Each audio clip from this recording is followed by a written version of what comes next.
સ્થાનિક સ્વરાજની ચૂંટણીને અનુલક્ષી દાહોદ શહેર પોલીસ દ્વારા કડક સુરક્ષા વ્યવસ્થા હાથ ધરવામાં આવી છે। Dahod police superintendent Ravirajsinh Jadeja, DySP Jagdishbhai Bhandari તથા A division, B division, LCB, SOG અને હેડક્વાર્ટર પોલીસ સ્ટાફ સાથે શહેરના વિવિધ વિસ્તારોમાં એરિયા ડોમિનેશન અને ફૂટ પેટ્રોલિંગ કરવામાં આવ્યું। આ દરમિયાન સમગ્ર દાહોદ શહેરમાં અંદાજે 8 કિલોમીટર સુધી ફૂટ પેટ્રોલિંગ કરવામાં આવ્યું હતું। પોલીસ દ્વારા સંવેદનશીલ વિસ્તારોમાં ખાસ નજર રાખવામાં આવી રહી છે, તેમજ નાગરિકોમાં સુરક્ષાની ભાવના વધુ મજબૂત બનાવવાનો પ્રયાસ કરવામાં આવ્યો છે। ચૂંટણી દરમિયાન શાંતિપૂર્ણ માહોલ જળવાઈ રહે તે માટે પોલીસ દ્વારા સતત પેટ્રોલિંગ, ચેકિંગ અને બંદોબસ્ત વધુ કડક બનાવવામાં આવ્યો છે। રિપોર્ટર ધવલ પરમાર, દાહોદ।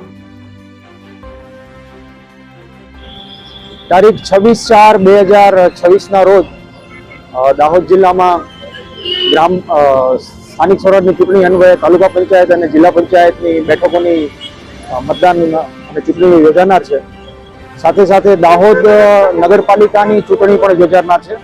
તો આ ચૂંટણીઓ દરમિયાન કાયદો અને વ્યવસ્થાની પરિસ્થિતિ જળવાઈ રહે અને લોકો ભયમુક્ત રીતે નિષ્પક્ષ અને ન્યાયી વાતાવરણમાં મતદાન કરી શકે અને ચૂંટણીઓ યોજાય એ અનુસંધાને એરિયા ડોમિનેશન અને ફૂટ પેટ્રોલિંગની કાર્યવાહી દાહોદ જિલ્લા પોલીસ દ્વારા આજે કરવામાં આવી હતી અને અમે સમગ્ર દાહોદ ટાઉનની અંદર આશરે 8 જેટલા કિલોમીટરની ફૂટ પેટ્રોલિંગ કરી છે અને વિસ્તારમાં શાંતિ જળવાઈ રહે, લોકોને પોલીસની પ્રેઝન્સની અનુભૂતિ થાય એ અમારો પ્રયાસ હતો અને આગામી દિવસોમાં પણ પોલીસ દ્વારા આ ચૂંટણી દરમિયાન કાયદો અને દાહોદ નગર ખાતે પણ નગરપાલિકાની ચૂંટણી પણ યોજાનાર છે।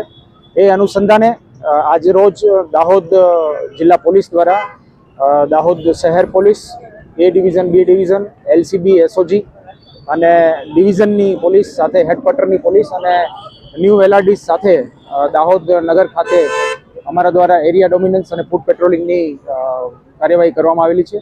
અને આ સાથે સાથે દાહોદ જિલ્લા પોલીસ દ્વારા લોકોને એ પણ મેસેજ આપવામાં આવેલો છે કે આગામી ચૂંટણીઓ શાંતિપૂર્ણ વાતાવરણમાં પૂર્ણ થશે અને કાયદો અને વ્યવસ્થાની પરિસ્થિતિ સંપૂર્ણ રીતે જળવાઈ રહે એ માટે દાહોદ જિલ્લા પોલીસ તૈયાર છે અને કટિબદ્ધ છે। લોકોને ચૂંટણીની પ્રક્રિયામાં શાંતિપૂર્ણ રીતે ભાગ લેવા અને વધુમાં વધુ મતદાન કરવા માટે તેને પણ દાહોદ જિલ્લા પોલીસ દ્વારા અપીલ કરવામાં આવે છે। Thank you.